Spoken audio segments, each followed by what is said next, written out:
పాత ఇల్లు అయి కూలిపోయింది నైట్ 3 గంటలకు.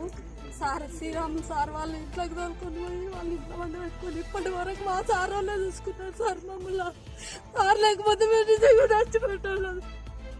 మరి ఇప్పుడు నీకు గవర్నమెంట్ ఇల్లు ఇచ్చింది కదమ్మా? అవును సార్.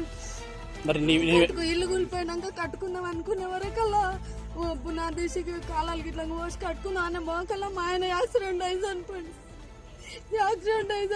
వాళ్ళకు ఇల్లు అయిపోయింది సార్. అట్లనే 3 ఏళ్ళు కూర్చొని ఉన్నాం.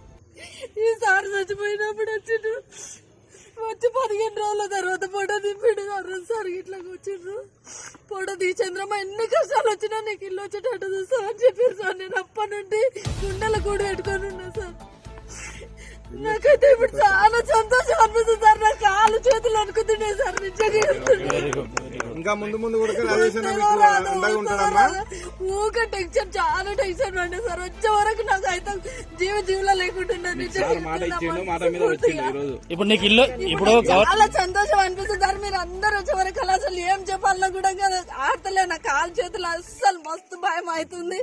ఇంకా ఈడికైనా చాలా సంతోషం సార్. ఆయన ఒక్క ఫోటో దిగి నీకు ఎట్లనన్నా చేసి నేను ఇల్లు వచ్చేటట్టు చేస్తామ్మా, కంపల్సరీ వచ్చేటట్టు చేస్తా అన్నాడు. అన్న మాట మీద సార్ వచ్చిండు.